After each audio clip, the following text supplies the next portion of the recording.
Live from the Motor City, all the way to the Volunteer State. It's time for the Reckless Speculation Podcast, where we recklessly speculate the latest news in the world of sports. From college football to NASCAR, we've got you covered.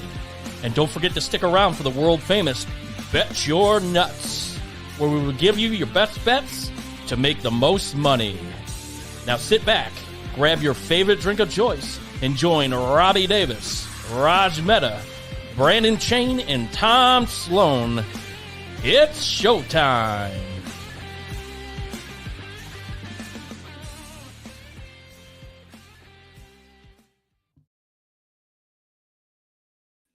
Good evening, everybody. My name is Tom. I'll be hosting the show tonight. This is the Reckless Speculation Podcast. And we got an action-packed show for you tonight. Obviously, this is the college football kickoff. And we're going to get into this Michigan scandal. It seems like every day there's more and more information coming out. So we're going to hit you up with the latest news out of that. Some changes at USC. We got our main man, Raj Mehta, here to talk some USC football. What's going to happen here? Is it a little too little too late, or can they salvage the season? Big win in the final Bedlam. Oklahoma State takes down Oklahoma. So that series, unfortunately, is coming to an end due to Oklahoma heading into the SEC next season. So we're going to hit on that. Maybe one of the most hottest teams in the country that no one's really talking about, the Arizona Wildcats. Jed Fish has got those boys playing really good. So we're going to hit on that and see what the possibilities of, where they could go in the Pac-12. Can they compete? So we'll talk about that. And obviously yesterday, the college football playoffs rankings came out, and, there was no movement. It was the same as last week. So we're going to give our opinions if they get it right, and we're going to give you our top five. So I'm going to start off the show today with a quick question, and it does definitely have relevance to the college football playoffs. And I'll pose a question. I'll bring in the guys for the answer, and I'll start with Brandon here. Brandon, welcome. How are we doing tonight? Doing great, man. Doing great. So I'll pose the same question to all the other guys. If Alabama wins the SEC championship, do you think that they would get put in the playoff over Texas? I've gone back and forth on this one. It's really hard to put a Big 12 team into this top four in this playoff.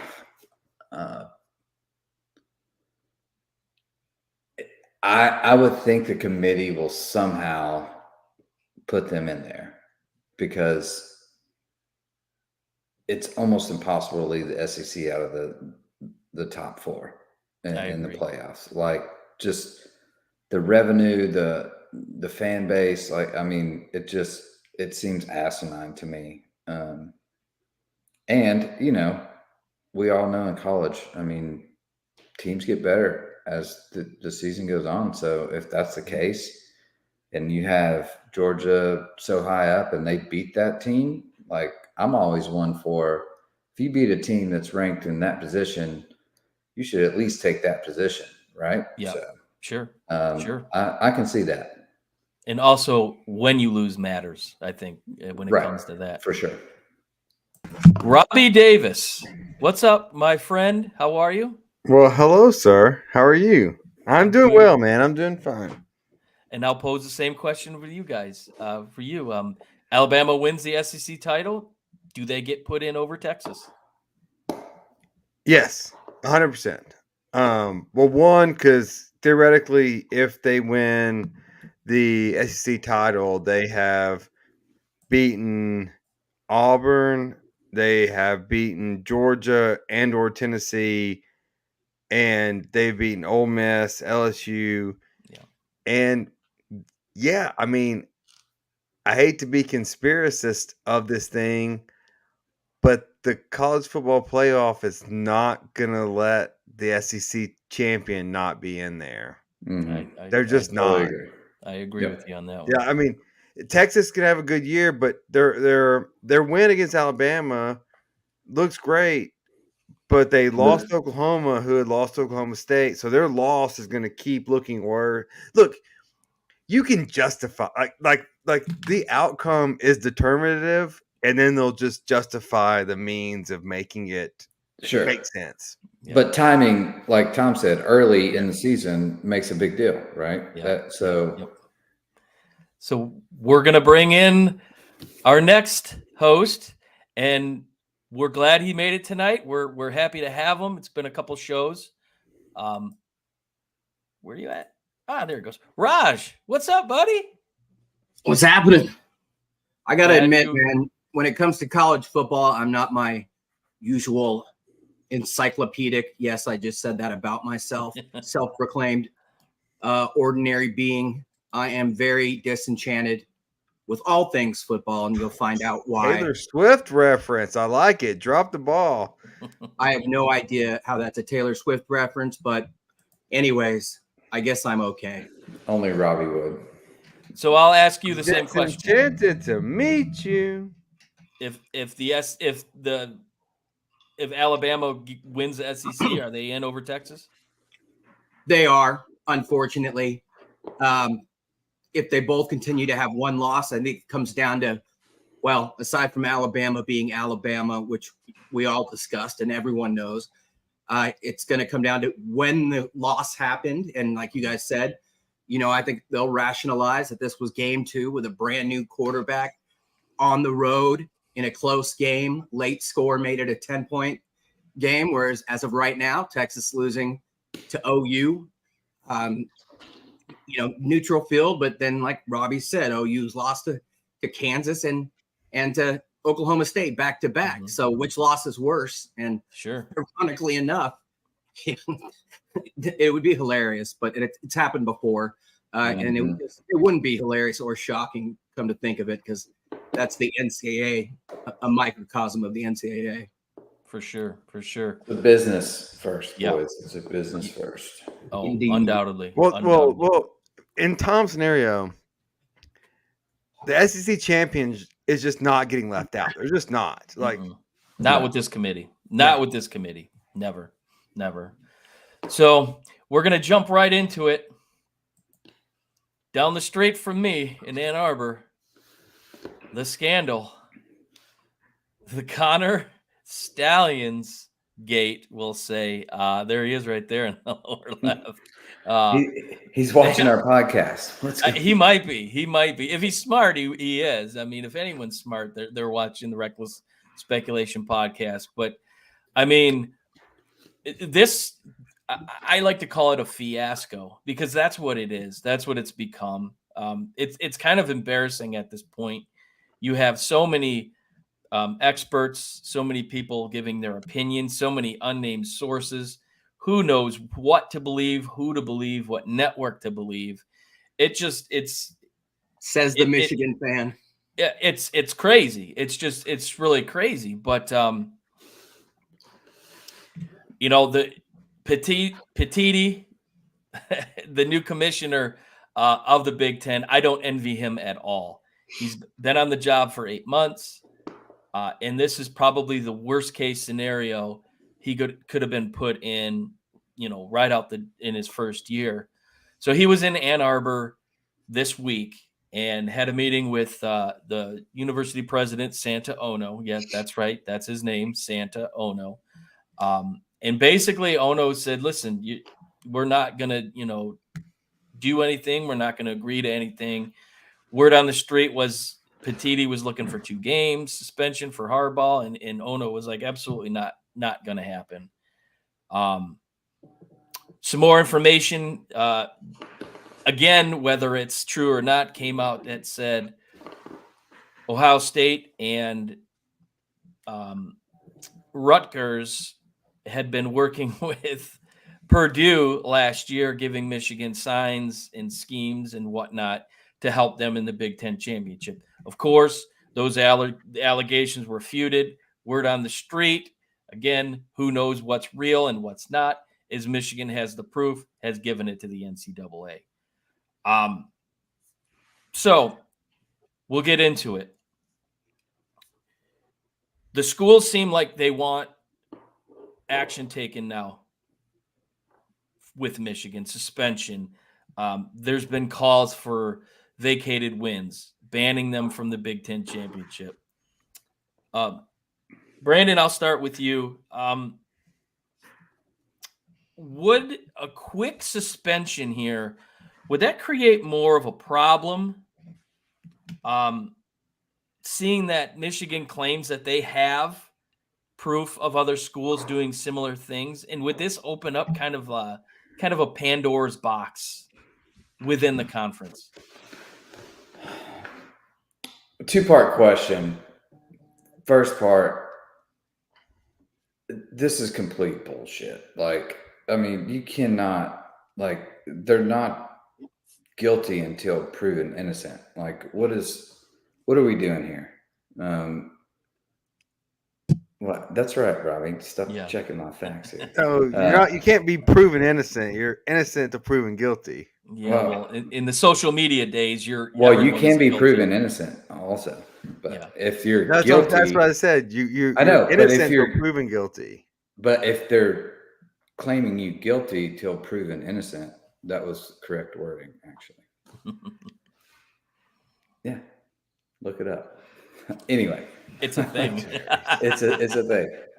No, so it's just like it's a witch hunt. It seems at this point. Now, I don't know what, like you said, what's true, what's not. It's like watching the real news. Who knows what's fake? Who knows what's real? Yeah. Like, you just don't know. Like, it's somehow, being first to like get the news out is better than actually being factual. So it's a BS call, in my opinion. Everyone still signs. This is all going to go away next year when they put earpieces in everyone's helmet, and like the NFL and high school. Oh, it's got to happen. Like NCAA has almost zero power at this point, but that's a change they need to implicate quickly, so this doesn't happen again. But again, I think it's somewhat of a witch hunt. Who cares? Like, all right, so what if they're stealing your signs? You still got to line up and play. So, like I said, I mean, it doesn't. Being a Buckeye fan, I'd love to see Michigan burn, but not like this. I mean, come on. Deion said it best last week. He said, you know what? You can know the signs, but you still got to play. Yeah. He said, if it's in baseball, I know a curveball's coming. And his quote was, "I got you." But with football, it's a whole different ball game. Sure. Pardon the pun. Raj, it seems like the quote I keep hearing back and forth is, everyone's doing it. It happens all the time. So with this investigation that's kind of like digging into this program, do you see other conferences now kind of following the lead of the Big Ten and looking into other schools?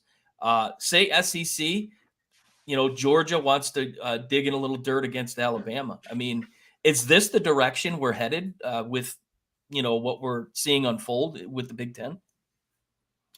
No, I think that's rationalizing. Even the everyone does it thing. Nobody's fucking stupid enough to use electronics to do so and in season. It's a clear rule of violation of NCAA bylaws. There are a million other ways to do this, whether somebody not on staff, not on payroll, not paid for by the university, et cetera, et cetera, et cetera. That's a blatant violation. Sure, people do it, but, even if you send, a son of a booster or whatever, they're just watching the game. They are not actually sponsored financially and otherwise by the university. Yahoo Sports, when it comes to investigative journalism, is the best of all of the services. And where there's smoke, there's fire. And Michigan must have done something obvious enough for this to happen. I agree, execution is entirely different, but I think they should get more than just a slap on the wrist for being fucking dumb. obviously people knew it was happening. And it's not hard to go back and see, as reportedly multiple Big Ten schools did, going back to seeing where tickets were and seeing, if not the kid, then somebody else in that seat videotaping the entire game on a phone.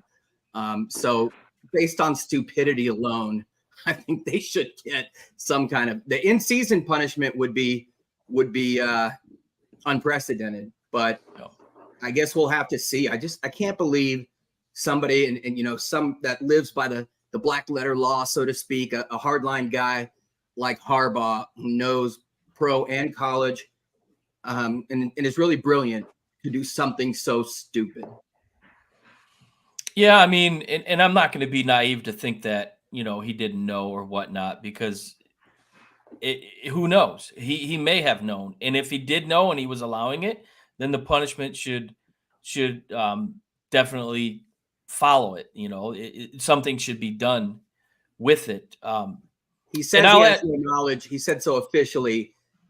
He could be. I think he is lying to the NCAA. And Robbie, you're up next. I think Bruce Pearl did that, and that's kind of why he got fired and why Auburn now has a basketball program. Yeah. Yeah, right. Yeah. I'm going to go to you, Robbie, with kind of a hypothetical. As I stated earlier, there's speculations left and right, and this is the name of the show, Reckless Speculation. So my question to you is, if another school paid a private investigating firm, hypothetically, to kind of dig up dirt, to maybe even hack into a school's computer systems, what are the legal ramifications with that? Say they get caught, will that school get punished, or are we dipping into kind of some muddy waters there? Okay. Yeah. So you're talking about high level federal crimes of digging into university students' social security numbers, GPA. Like, I mean, if you're talking about hacking into school systems, you're talking about high level federal crimes. And I'll interrupt you briefly. Our good buddy Rich, his fiance works at the university, and in August there was a major breach amongst the whole computer network, and nothing has ever been said out of that. So I wonder if there's something to be said with that. But I just wanted to throw that in there. There was a huge breach within the University of Michigan computer system. Yeah, and there are accidental breaches. There's some, software updates that aren't up to code. But then there's attacks or cyber attacks, and those are high level federal crimes. But to go back just a little bit about Michigan, about the investigation, look, there's forks in the road, right? Like, you do the right thing or you do the wrong thing, and there's either consequences or there's not. And are we going to get into the legal side of this Michigan versus Big Ten debate later? Or should I go into it now? I mean, we can get into it later as the story unfolds. Yeah, but it's just like the Big Ten and Michigan. Let's just assume facts, or let's assume allegations are true. Michigan's down one way.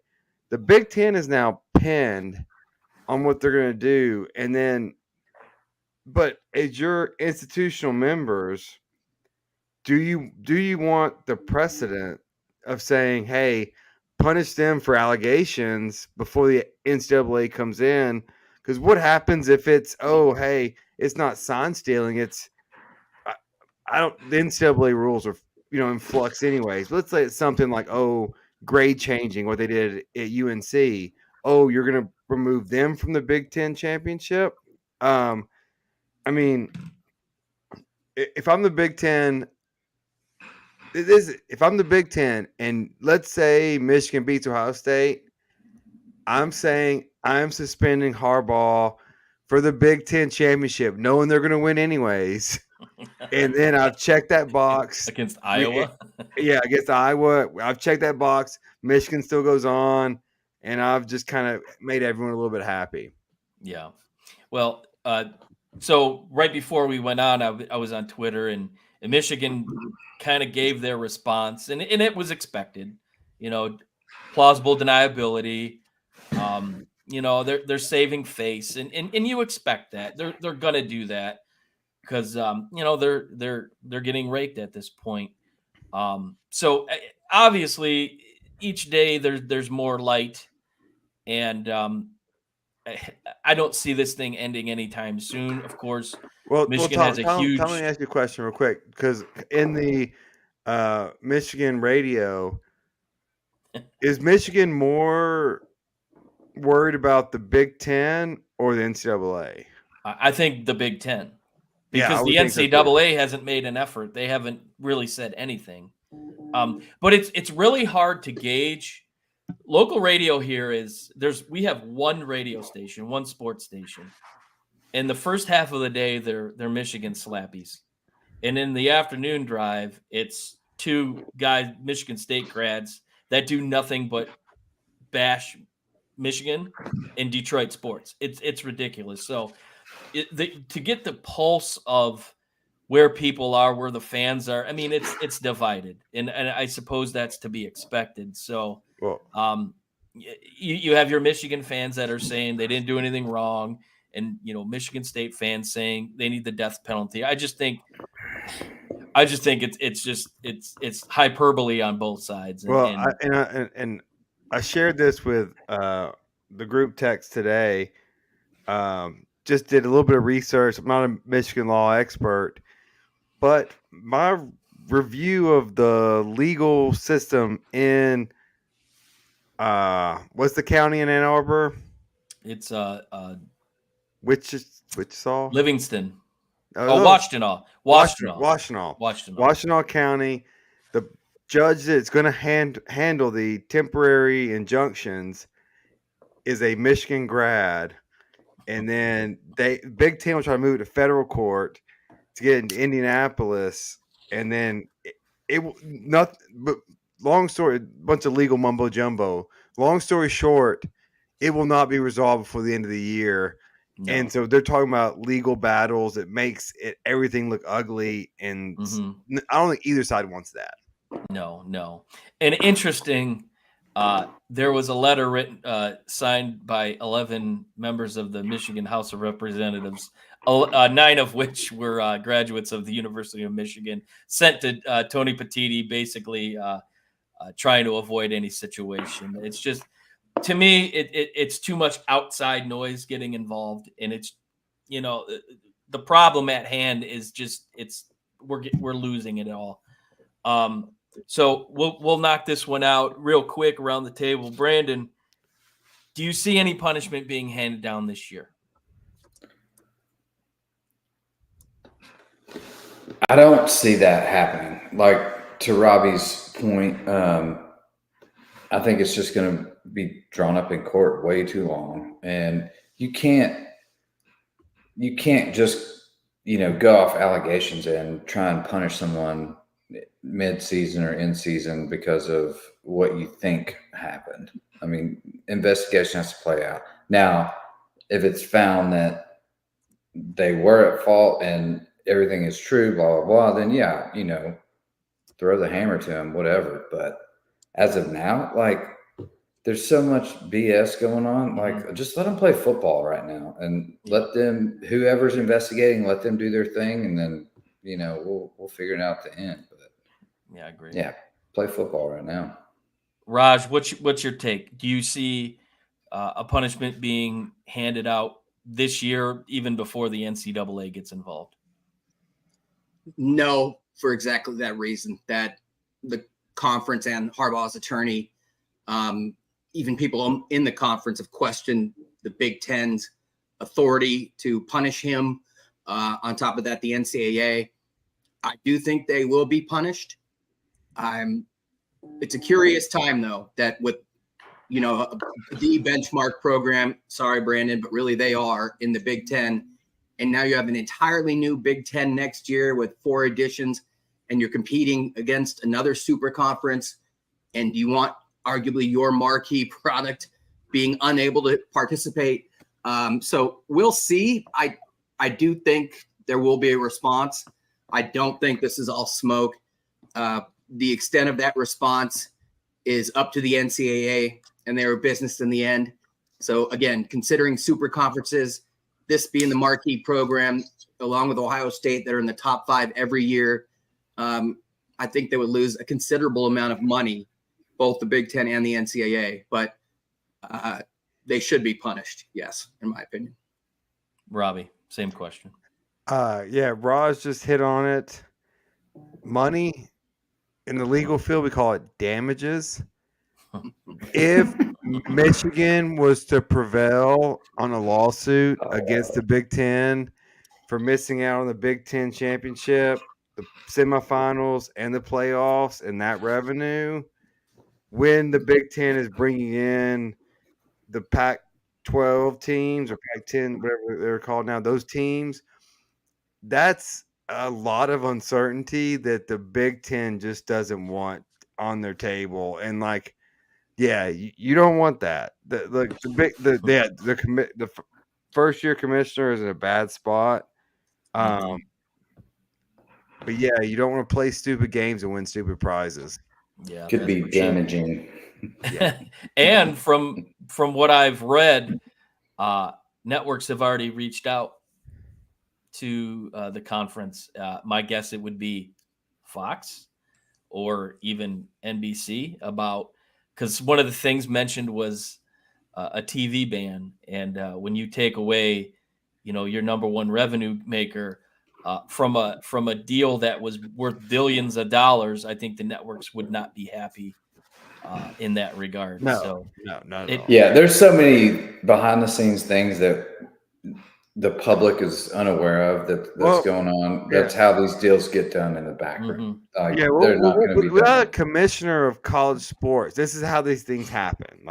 It's and money steers all of it. So there's going to be some big swingers involved in all these decisions. So you're exactly right.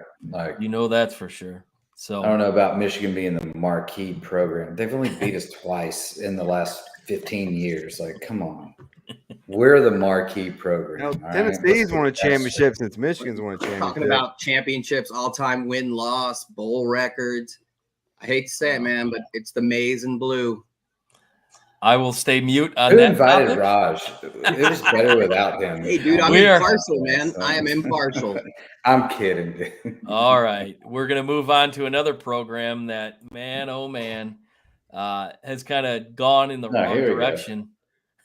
We're gonna get Raj involved in this one. I'm sure he's been looking forward to this big time. So Raj is ready to be the punching bag here. USC fires their defensive coordinator. Alex Grinch seems a little too late at this point. The damage has been done, but nonetheless, they make a move. Raj, what is your take on this? You're our USC guy. You and I were in South Bend watching Notre Dame and USC, and I didn't see you after the game, even though your buddies were literally like 5 rows behind us. I noticed that in the fourth quarter. I turned around and all your buddies were back there. I was looking for you, but I didn't see you. But I could have been searching for the highest ledge. That was my exact words to my brother-in-law, or Bill. Capri Suns and vodka. I was going to say he was late for the second half, but I was most concerned about where to find liquor because they don't serve inside Notre Dame Stadium. And I found out that morning because I knew it was going to be rough. I knew right away. So I made sure we were packing heat. You were. That's for sure. But what do you make of this move? Is this maybe a last-ditch effort for Lincoln Riley to maybe even save his skin? No, I think we couldn't believe, we being 90% of Trojan Nation, the Trojan family, that he brought him back for this season. It's evident since 2019 that Riley has had loyalties to Alex Grinch, who's a complete dipshit. I fucking hate him. I was trying not to swear as much. We all have hated him since October 15th last year when they had no business losing to a Utah team, putting up 43 points in that game. You knew right away it's a 3-3-5 that he runs. It's a joke of a defense, a gimmick defense filled with gimmicky players. And, basically for those that don't know, essentially it's supposedly high risk, high reward. Earlier in the season, USC's given up 50 points per game, but they were top 10 in tackles for loss and sacks. Who gives a shit? They had the personnel this year. Like I've said before, you need more than like Dion, 1 or 2 years to build a program, and especially in the trenches. And they did really well in the portal. They had the personnel to do, 4-3-3-4, just a standard base defense. With the 3-3-1, there's usually 3 down linemen, maybe 2, sometimes even 1 down lineman. And you wonder why USC was 120th in the nation in fucking rushing defense. But the idea being you're going to have stand-up guys and interchangeable parts, almost like you don't know where the rush is coming from, smaller personnel, quicker. Again, it's a gimmick defense that he's always run that has cost Riley at Oklahoma and this year tremendously because they are wasting a generational talent. Caleb Williams is a generational talent. Make no mistake about it. And this idiot has wasted his talents. And, that Notre Dame game, they weren't physical enough. Notre Dame was smarting after losing to Louisville. USC loses that game. But I assure you, if Grinch is not here, not only do they probably run the table last year, but they have only one loss, that they beat Utah at home and they beat Washington. That, you score 42 points at home, you better not fucking lose. And it's that joke of a defense. The last thing I'll say is, Dylan, we knew it's just like you're helpless. It's a levy, and when's it going to break? But I read that Dylan Johnson, who had like not even that many yards on the season, had 100 yards before contact.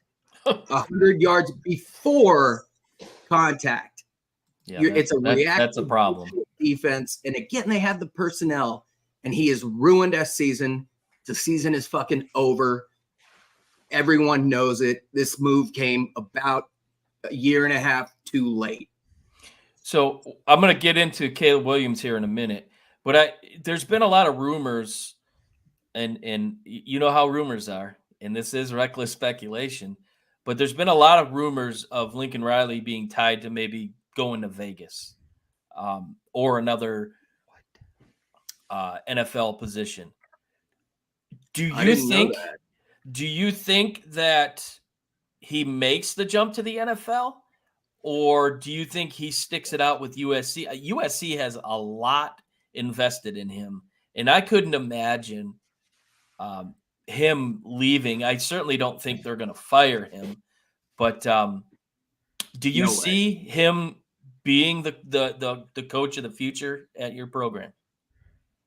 Yeah, I mean, anything else like going pro would entirely be reckless speculation. Yeah. I had not even heard that. If anything, now's the chance to show with a regular defense, get a power coordinator. Because what coordinator doesn't want to go to USC right now?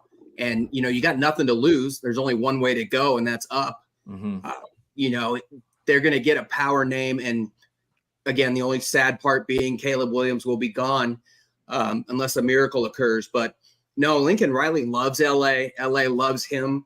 This is not his fault, except for his loyalty to that idiot. And I can't see him going anywhere ever, according to the university, maybe on his terms. But, the Raiders definitely are looking for an old man, not some kid coach anymore. So, no, I hope not, but you never know, I guess. I'll come back to you with Caleb Williams. I want to ask Brandon and Robbie, and I'll start with Brandon. Raj mentions generational talent. What I saw at Notre Dame, I don't know if that was conducive to him per se. He was under duress the whole game. He had no offensive line. So it may have been, a hiccup, we'll say. But Brandon, what is your take as somebody, outside looking in? The last 3 weeks with Caleb Williams has been interesting to say the least.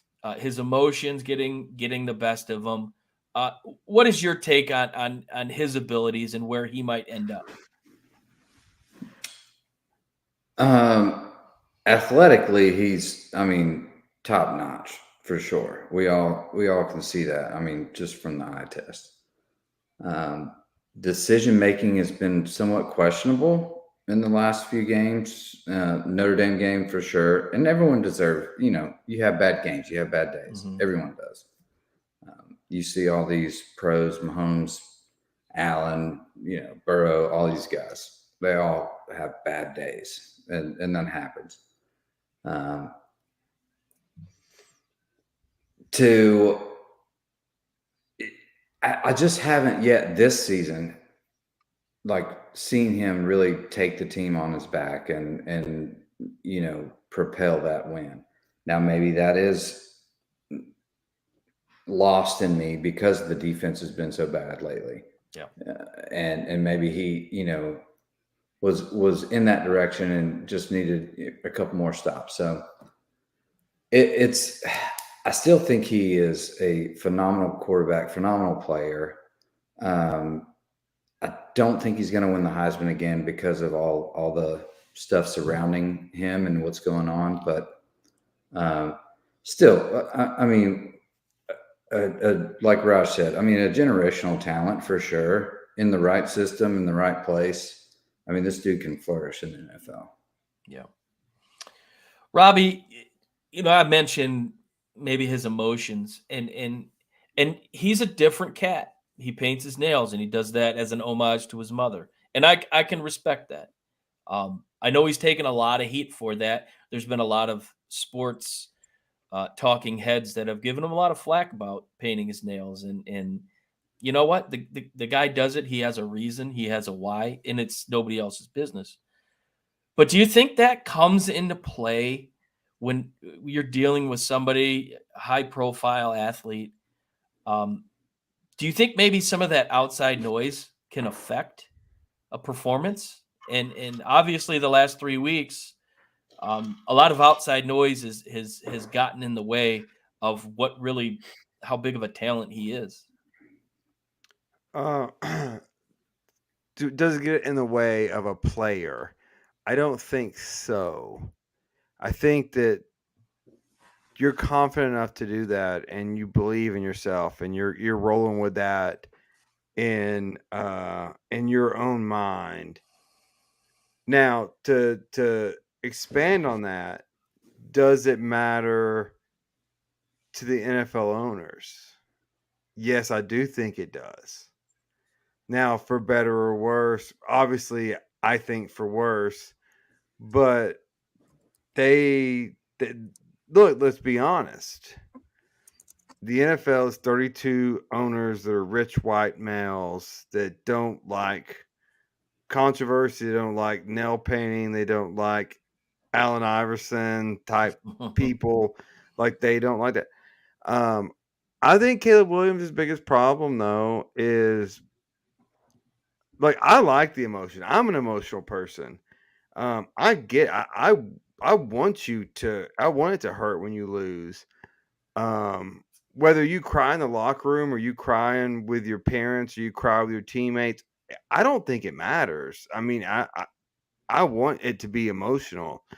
But with that being said, I mean, I don't think his draft stock gets hurt all that much. I mean, my thing, I think if his draft stock gets hurt at all, it's just he's a running quarterback and he's gonna make plays that you can make in college you can't make in the NFL, and that'd be my only knock on him. I think he's I mean, by all accounts, good kid. And then quickly going back to the Lincoln Riley stuff, I wasn't asked about this, but I think Lincoln Riley's safe, but I think Washington, Oregon, Utah for sure are better programs than USC right now. Arizona, Oregon State are looking really good. This defensive hire is huge for USC. Yeah. And no, and one more thing, no team is getting after Lincoln Riley from the NFL. None. No. Fair enough. Fair enough. I'm going to show this video, and then I'm going to come to you, Raj, with a question. Dang it. Where's it at? Not this one. Williams jumping up and laying in the arms of family there. Yeah. Tough night. Battled. Sure did. He knows the reality of what a third loss means. That's But tough. as brilliant as his 2 years will be in LA, it's not going to result in a Pac-12 championship. Yeah. Played well, led his team, did all he could. It just came up a bit short. It's part of the game. Trying to process this and how the season goes. I want to go home and cuddle with my dog and watch some shows. I don't know what I like, we lost a game. Something to work hard for throughout months, years, to have big games like this, try and go win, play your best. Each and every one of us, we came out with the loss today. So emotionally, I want to go home and I want to lay with my dog.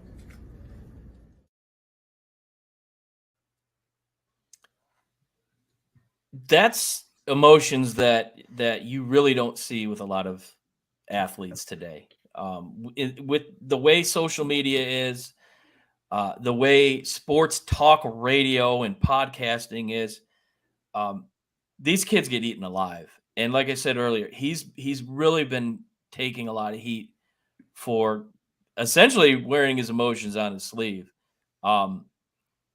Unbiased opinion, Raj. You mentioned generational talent, and I tell you what he did last year was incredible. His athletic ability, his ability to throw on the run across his body. I mean, that's not you can't take that away from him. That's God-given talent. Okay. A NFL GM sees that kind of, if anything, that press conference in his reaction, his answer in that situation. I want to go and cuddle with my dog and watch shows. Unbiased opinion, what would an average NFL general manager think about that situation? I mean, I think they wouldn't give a shit. I mean, unless you're kind of an old meathead, which a lot of the fans are that are giving him. I mean, I'm not biased, obviously, or unbiased rather, but I just see a kid. I know a lot about him, right? And so will they. That, he started in, I think, 5th grade, getting up at 5 a.m. every morning, the 5 a.m. club with his dad, and wanting to be and proclaiming he will be a first round number 1 overall, like an NFL quarterback. No one's worked harder than he has, like literally 5 a.m. since then. Yeah, it is an homage to his mom who, basically put him to where he is today by her working in a nail salon. I had not seen that video, to be honest with you. I have had to walk away since the end of that Washington game. Just so frustrating, again, watching his talents wasted. The convulsions I could have done without, to be honest with you, but that's just my robot head. I think it is better than seeing his eyes cry like Tebow's did.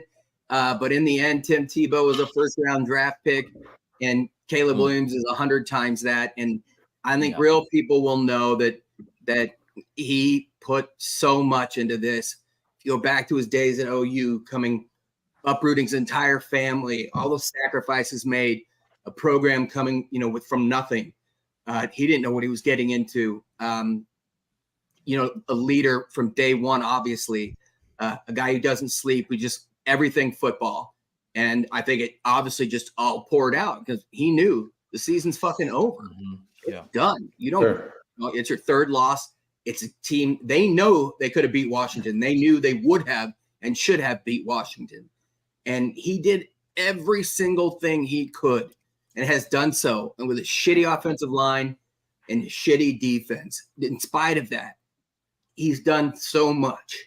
And I think it just all hit him Came in at that once. moment on national television that he was with his mom. And like, you could tell he had no control over Yeah. what was happening. You know, Mhm. I think if, chauvinistic, misogynistic males, we think, I'd probably laugh at the convulsions if it wasn't my guy. But I think anyone that knows anything about football saw a kid that pours his heart and wants to win, more badly than anything else. Yeah. And he'll do whatever it takes. And, it's, I think this will be forgotten or should be, but I think by most accounts, a lot of people can relate to how he felt after that game. Yeah. I got to say something real quick too. This whole nail painting thing and all this has got blown up about, putting focus on that. Mm-hmm. The homage is obviously to his mother. All right. So no one knows what is really going on and what you do things for. And he doesn't give a shit though. Doesn't give a shit, and he's setting a like he doesn't care what people think, and in the outside world, and everyone to just throw judgment, and they have no idea what's going on. Like, I mean, I've gone to work literally with my nails painted because my daughter painted them the night before, and I completely forgot about it. It just I'm walking into a client, and I got like nail polish. I mean, you just know what's going on. It's what I'm saying. Like, But you do it for her. You did it for her. Yeah, I let her paint my nails, and she tried to curl my hair. I don't have really long hair. She's like trying to do like, shut the hell up and like, I mean, Own it. People, Just own it. just like people just throw judgment so quickly, and it's just such bullshit, dude. It's And social media. Figure, it comes with the territory. When you're in the spotlight, you're gonna get everyone wants to knock you down. Everyone wants to knock the guy down, but no, I agree entirely. But that's the thing about him is he does not give a shit at all what you think. It was like one thing. Go ahead, Robbie.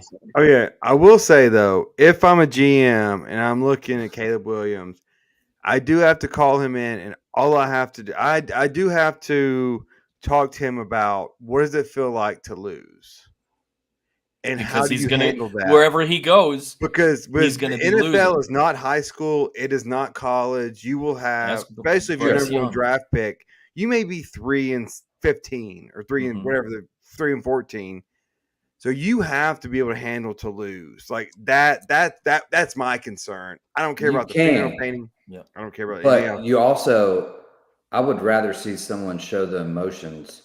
Oh yeah, no, that when you do lose, and then be like, all right, let's get to work. I'm just saying, you can't lose yourself out of the league. Sure, and he hasn't, in my opinion. Like, he's been emotional and all this other stuff going on, but. It's definitely been more the defensive side. I mean, his Notre Dame game was obviously his worst, but he was running for his life. Outside of that, he's been. I mean, he's going to be awesome in the NFL. And if an NFL owner, tries to combat that with just the eye test and talent and what he can do, and his emotions, and I guarantee if you interview his teammates, they're all go to bat for him. If I was Caleb Williams' agent, I would just be like, "Hey, see CJ Stroud." Yeah, that's true. He took a lot of heat. Tanked the test, and there was a lot. He got the worst against Georgia. That's all you need to see. That was the world-class defense. Like he just lit. Like I don't care if you know 21 what time Rose two Bowl. trains will meet in Omaha going from West Coast to East Coast. Or that's a great point because when you get put in a test like that too, like it's not football. It's like completely different than football. Like But too many people judge that and they make determinations based on that, which is wrong. And to me, I'm old school, and I'll quote Kirk Herbstreit last night, the rankings show. People want to look at analytics and this and that. He goes, I tend to just use my eyes and watch the games. Tom, I think you should come down to our fantasy football draft next year, and I'll explain. I'll show you Okay. in motion Okay. how this anti-analytics works. How's your season going, Rob? That's I don't we even just know. turned. We just took a U-turn, but we're gonna do something new. Reckless speculation, fellas. We're gonna take a commercial break. Oh, So with that being said, we'll be right back.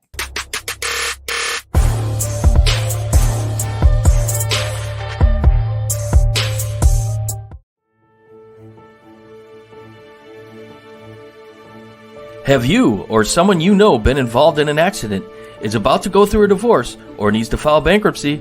There's only one law firm to call: Davis, Kessler & Davis.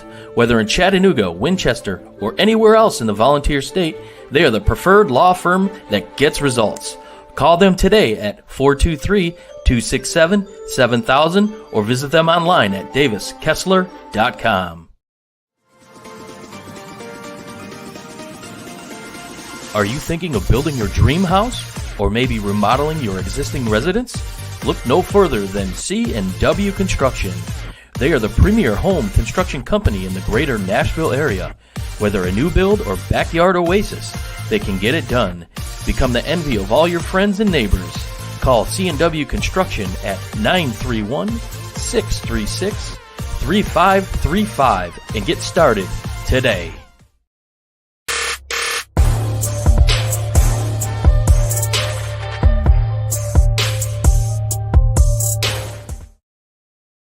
Welcome back, guys. If you get rear-ended by a tractor trailer, you can afford one of those pools Brandon can build you. Yeah, or if you get Toonce's, if you're going to drown from being paralyzed, wrongful conviction. So we're coming up against it here. So we're going to go kind of rapid fire here with the next topics. Bedlam, the final Bedlam. Oklahoma State pulls it off, 27-24. Basically sets them up right now. They're sitting number 2 in the Big 12. Real quick, we'll go round table. Do they have a chance to compete for the Big 12 championship against, as it stands right now, they'd play Texas. Do they have a chance? We'll start with you, Brandon. Nope. Quick and to the point. Quick rapid fire. No, I don't think they do. Okay, Robbie, what do you think? Do you think they have a snowball's chance in Hades?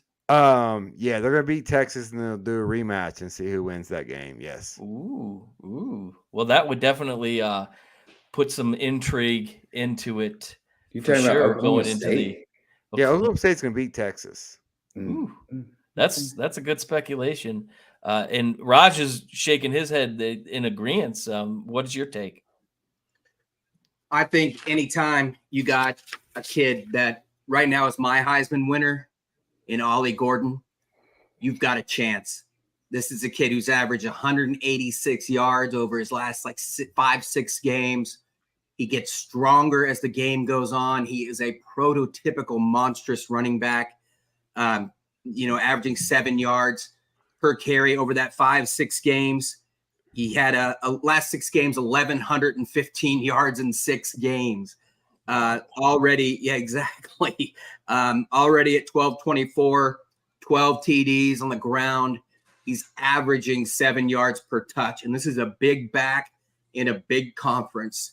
He is next level.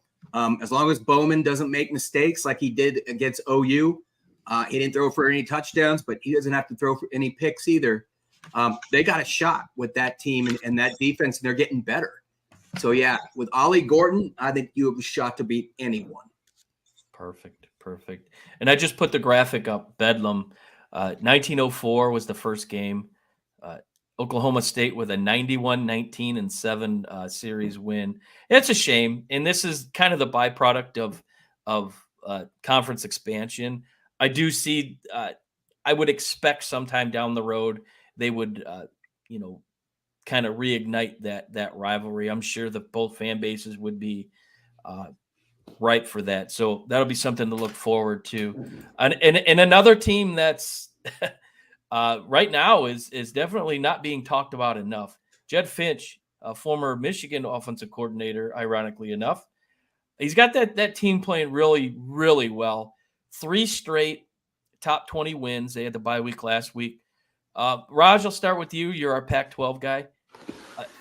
They're ranked 21 right now, and they've kind of come out of nowhere. What is your stance? Do you think that they might have a chance to kind of work their way up into the conversation, at least for Pac-12? Yeah, it turns out that game I went to when I left the Dodgers getting smoked at the playoffs for USC when they were up like 43-10 and it final 43-41, that was USC's best win of the year. I saw a much better team than I've seen in the past. Did I see them rolling through the last 3, like you show right there on the graphic, and really hammering those teams defensively as well? No, I did not. Really, it comes down to this team. When Jaden DeLora, the gunslinging quarterback, got hurt, Noah Fafita stepped in. Now, Noah Fafita is from a powerhouse all-boys school in Orange County, Servite, who does lose to Mater Dei every year. And you know who else is from there is Tatora McMillan, their best player and best receiver. They played together, and it shows. And then real quick, you have 3 running backs that are very different in Jonah Coleman, DJ Williams, Rayshawn Luke, and then you got Michael Wiley. But you got one guy, I think Luke is 5'9", 175, some more the scat back. Williams is 6'2", 225. And then you've got Coleman, who is a combination of the two. He's 5'9", 225. Also in Coleman, you got a guy who's got like 20-plus receptions on the year. So they've just become very versatile, which, as you know, if you give Jed Fish those kind of options, then it's just going to be next level. And they've got great receivers, great backs. And, it's one of those things when the starting quarterback got hurt and a freshman stepped in, things were meant to be.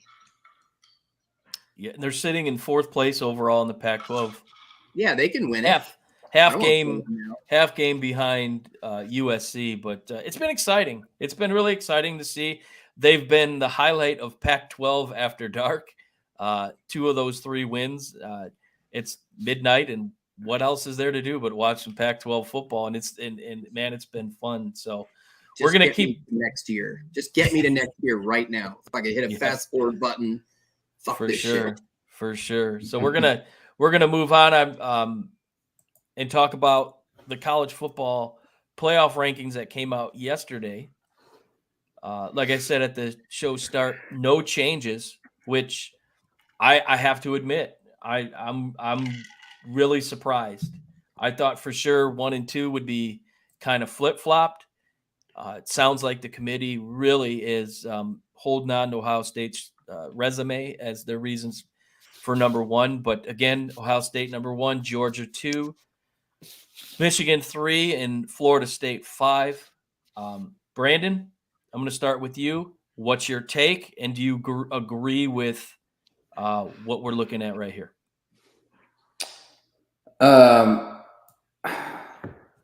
It's all going to work itself out at this point. I mean, Ohio State's not the number 1 team in the country. Let's just be honest. The resume is getting worse. Notre Dame continues to lose. That Clemson game was just a punch in the face. I mean, Notre Dame should have just boat raced Clemson, and I don't know what the hell happened there.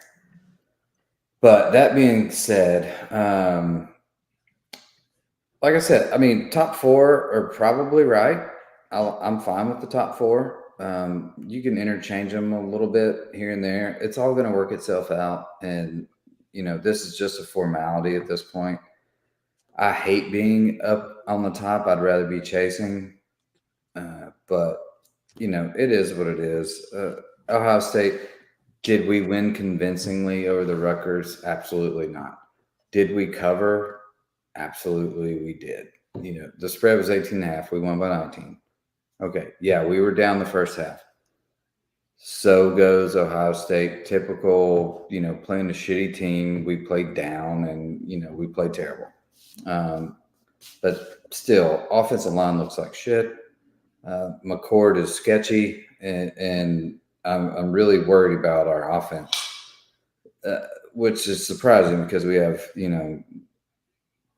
best receiving core and probably top 3 running back core in the country, and we can't score more than 30 points a game. So little skeptical on that, but we'll see. Defense wins championships, so hopefully ours does this year. Well said, Brandon. Or I'm sorry, Robbie. You're a Tennessee guy. You're an SEC guy as well. No represent or Georgia number 2. They had a little bit of a tough bout against Missouri. They gave them everything they could handle. But do you agree with this ranking this week?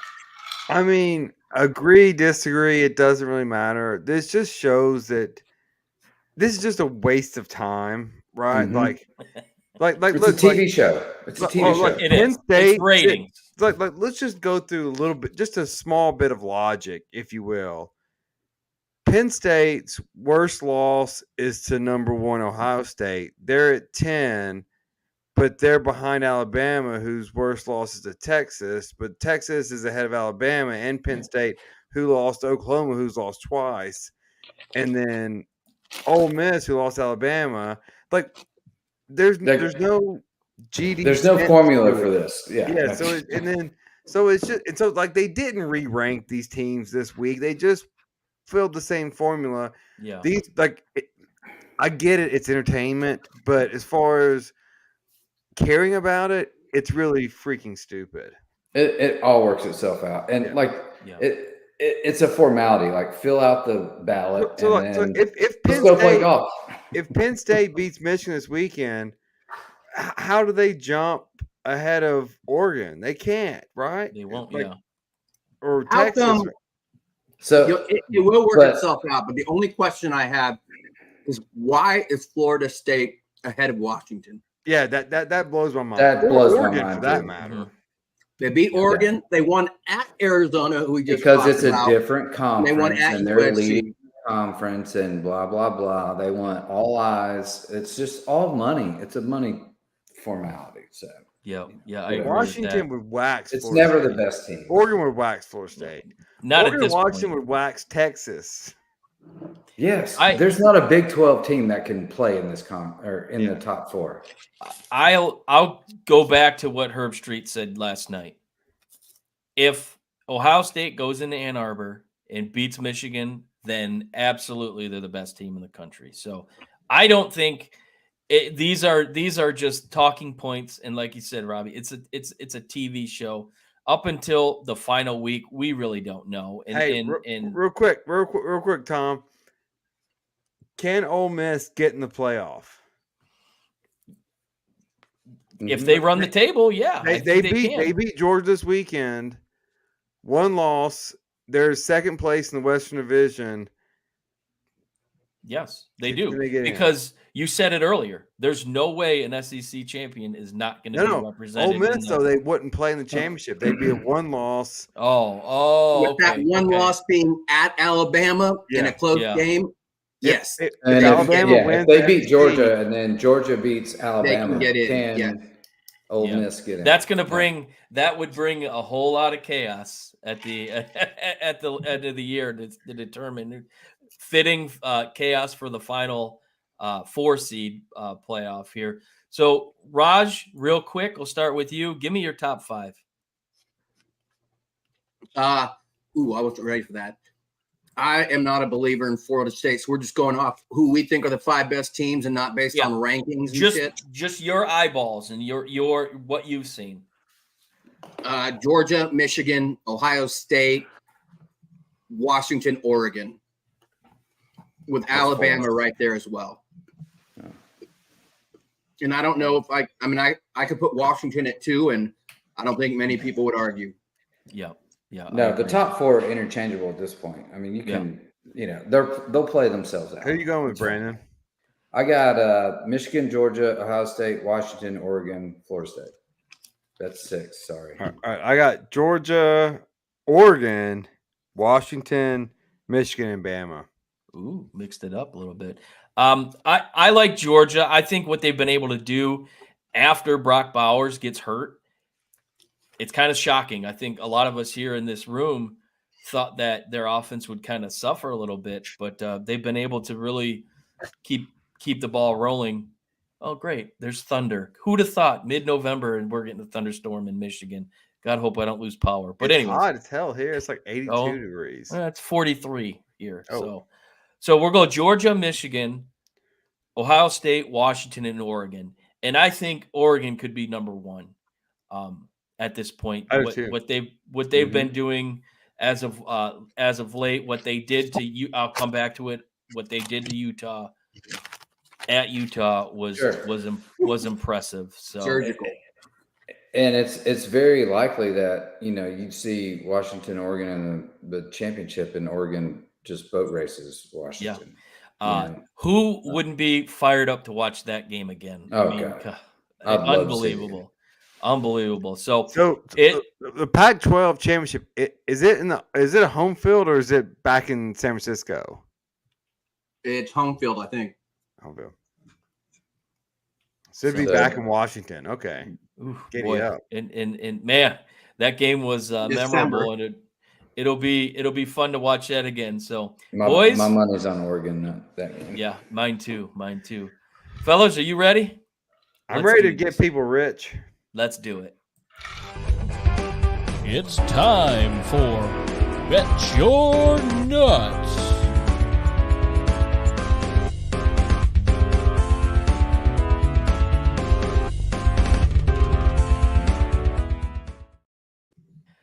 Yes, sir. It's that time again. It's bonus Bet Your Nuts.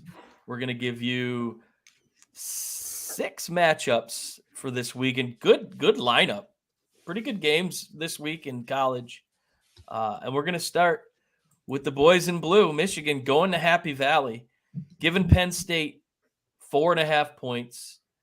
I seen the ESPN predictor has Penn State a 50-point, I think it was 4 or 5% chance to win this game. Brandon, who do you like here?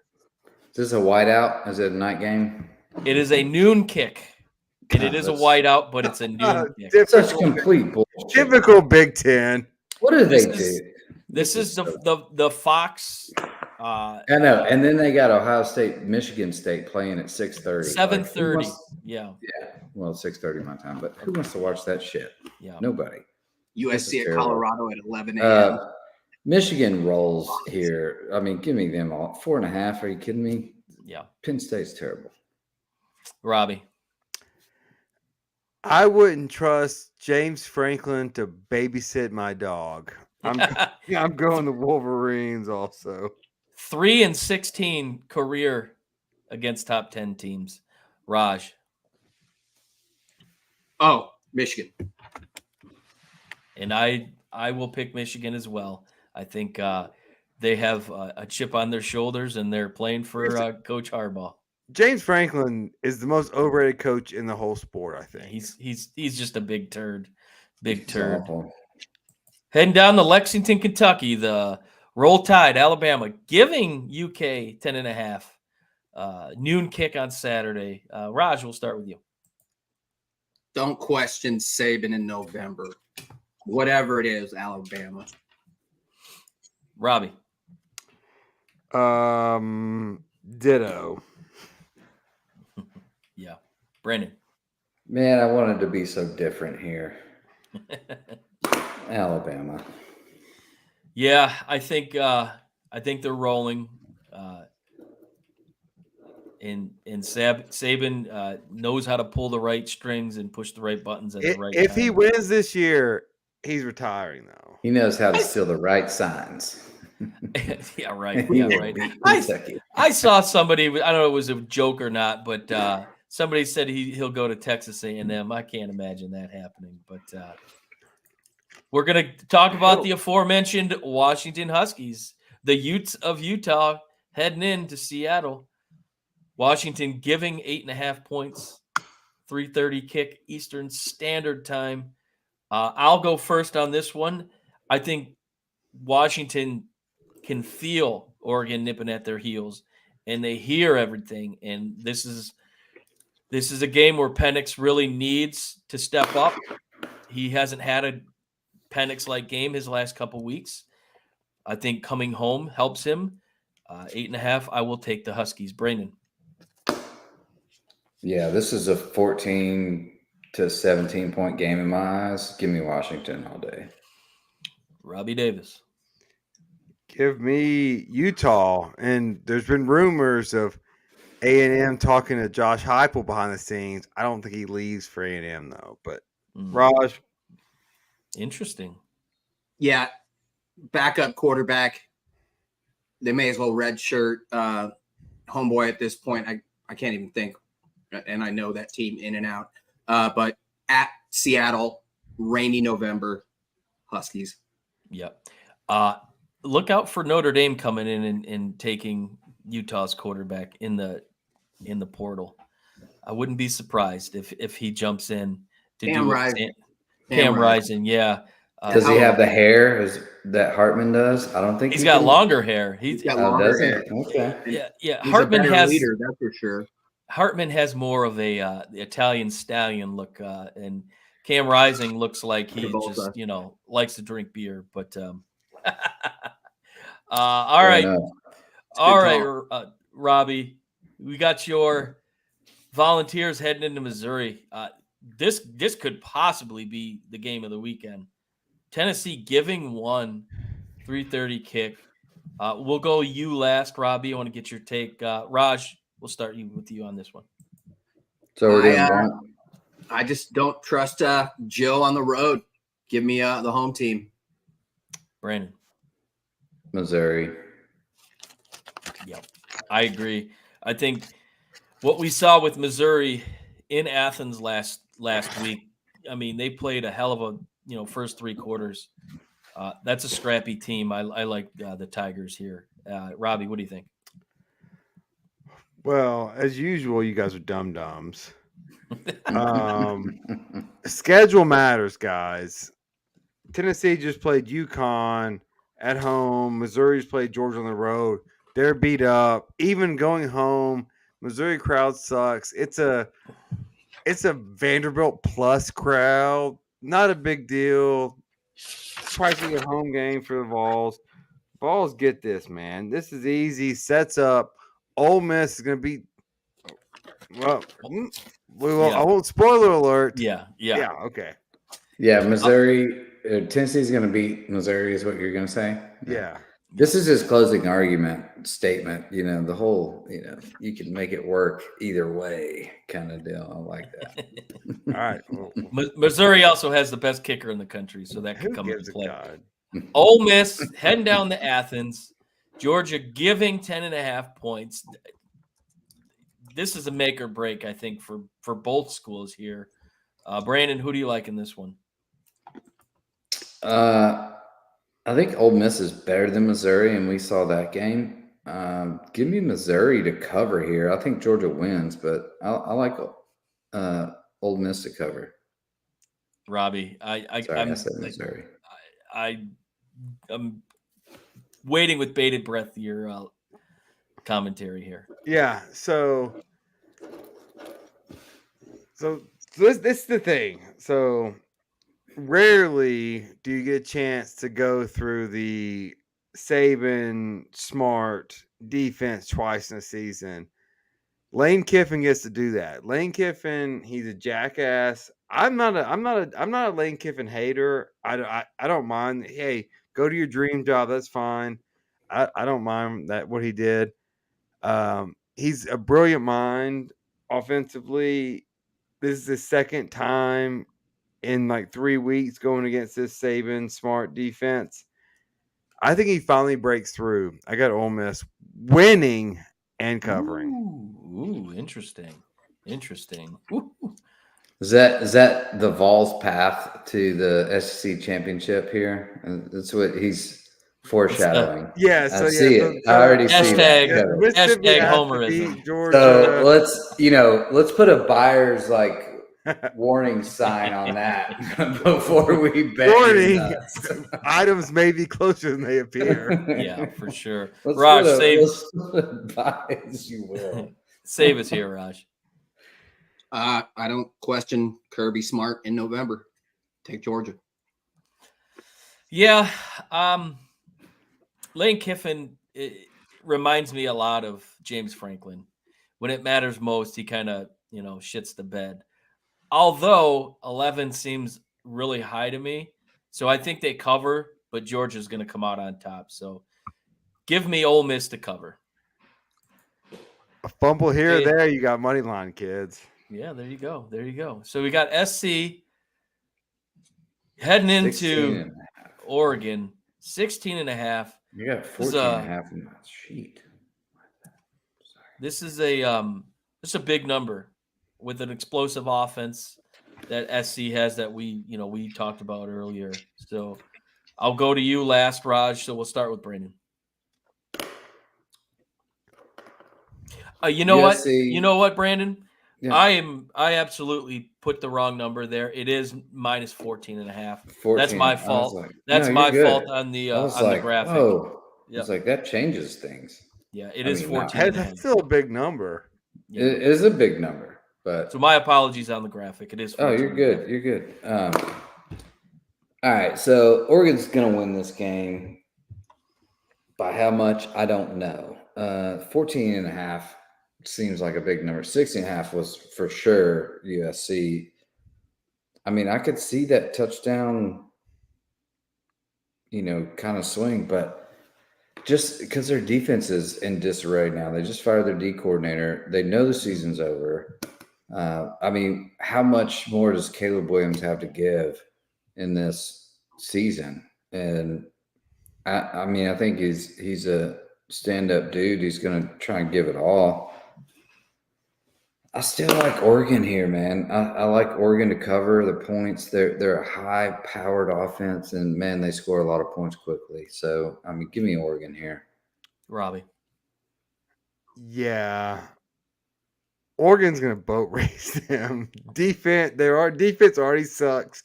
They're changing defense coordinators. They're going to try to change to from a 3-3-5 to a 4-3 or 3-4. No, not against this team. Oregon rolls. I think sometimes when they make drastic changes, teams in general, it kind of rejuvenates some teams. Look at the Raiders last week. Look at how inspired they played with Antonio Pierce at under the helm. So, but unfortunately for USC, they're doing this prime time in a very hostile environment in Oregon. It's definitely a tall task for them. Oregon's been rolling. They beat Cal last week 63-19, who gave USC all they could handle a couple weeks ago. So, unfortunately, I think USC goes in there and loses by 17 at the minimum. So give me Oregon. Raj, what's your take? Yeah, I think people don't realize, even in my dreams, that USC can switch to a 4-3 in the span of a week. That's not the way it works. You don't reinvent the wheel like that.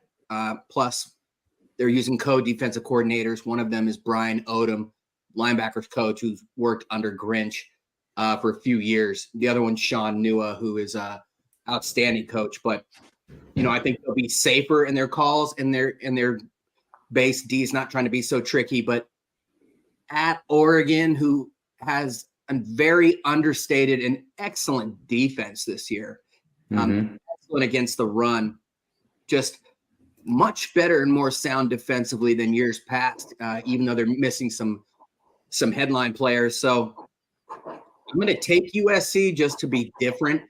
But make no mistake about it, Oregon and Dan Lanning, they've always been about show. They know they need to embarrass people to get up into that top 4. And there's no better team to try to embarrass than, no question, the marquee program of the West Coast now and forever, even with 3 losses, and that's USC.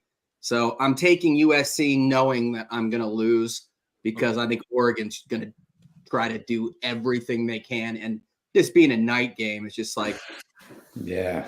not awesome. It's tough. So we're coming to the end, boys. Final words. We'll go around table really quick. Brandon, final words for tonight. Final words. This whole scandal situation, whatever. It's just a big, like, look over here kind of deal to me.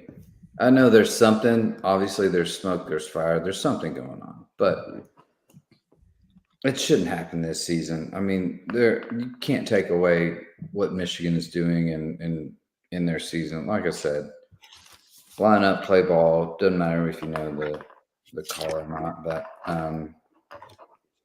hopefully they'll get to the bottom of it. Justice will be served, but not too early. All right, Robbie, final words. Final words for me are: this is the time of the year that sports really blossom. College basketball is starting. The Vols again have a top 10 team making another run at it, and it's preposterous that school with this resources, this talent, has never made a Final Four, but we're gonna try again. So I was Just up there. Don't go.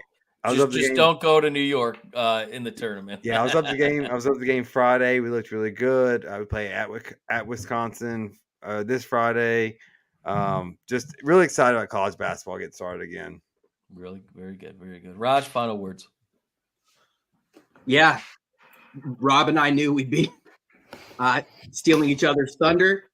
For me, though, I win because it's obvious that with a 3-loss team and firing of staff and about to get murdered by Oregon, yay, basketball season, woohoo!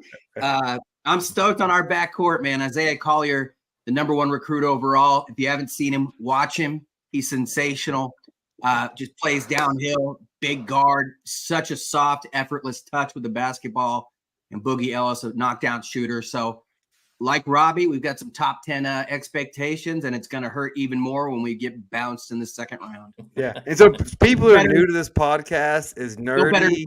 As nerdy as Raj and I are about college football, we are even more nerdy about college basketball. And so, yes, way more. All season, even though Brandon and Tom don't want to talk about it, we will sneak in our college basketball plugs. Hey, I'll talk about college basketball like you guys talk about baseball, but we'll get into it. My Michigan Wolverines had a nice start to their season. A former Tennessee kid. Played really well, leading the way. Great. But my final words.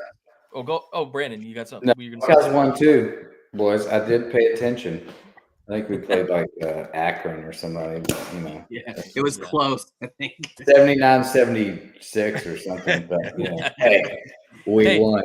That's a dub. At least you're not Michigan State, who lose to James Madison at home in overtime. Man. So, but sorry, Shardy Nation. But my final words are: the book is going to be starting to be written with Michigan this week. They haven't played anybody. It's going to be put to rest. They're playing a top 10 Penn State team. And I think we're going to learn a lot about what this team is made of. Circumstances, I think, has fueled their drive, fueled their fire. Although I didn't think they played their best football last week against Purdue. But nonetheless, they did win 41-13. Since this whole scandal's come out, they've outscored Michigan State and Purdue 90-13. So whatever the case has been, they've stepped up, they've played well, they've done what they're supposed to do. But we're going to really learn a lot about them this week if they can go into Happy Valley and take down Penn State. So we'll see what happens. So great show, fellas. Times I'd outscore you too. Quick question for you, Tom, real quick. Yes. If Michigan only wins by like 7 points, do you feel like that's a big deal, or what do you think? Personally, yes.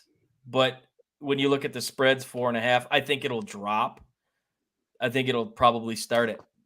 By If the you don't kickoff, beat it'll James be 4. Franklin, don't show up next week. But Just I don't think that's going to matter. I don't think. back to my point, like, you know, when they set a spread for you and you actually cover, like, that's still a good win, right? Sure, on the road, top 10 team. You know, Just- but selfishly, I want it to be a double-digit win because James Franklin, Obviously.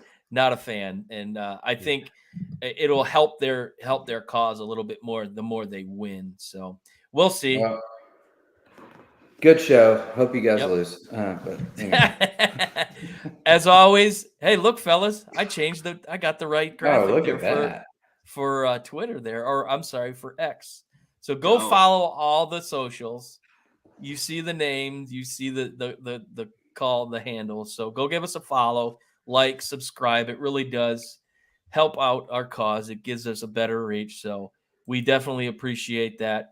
And look forward to our NFL kickoff show that'll air tomorrow night. That'll be Thursday night at 7 p.m. That will lead into probably the biggest snooze fest Thursday night game of the season, the Carolina Panthers facing the Chicago Bears. So, take the DJ under. Moore should score a lot. Take the under in that game. So, for Brandon Chain, Robbie Davis, Raj Mehta, my name is Tom Sloan. Thanks for watching, and we'll see you again next time. Thanks for listening to another episode of Reckless Speculation. Don't forget to follow us on Facebook, Twitter, TikTok, and YouTube searching Reckless Speculation. Catch us on Apple Podcasts, Spotify, or wherever you get your podcasts. We look forward to catching you right here next week with another exciting episode of Reckless Speculation.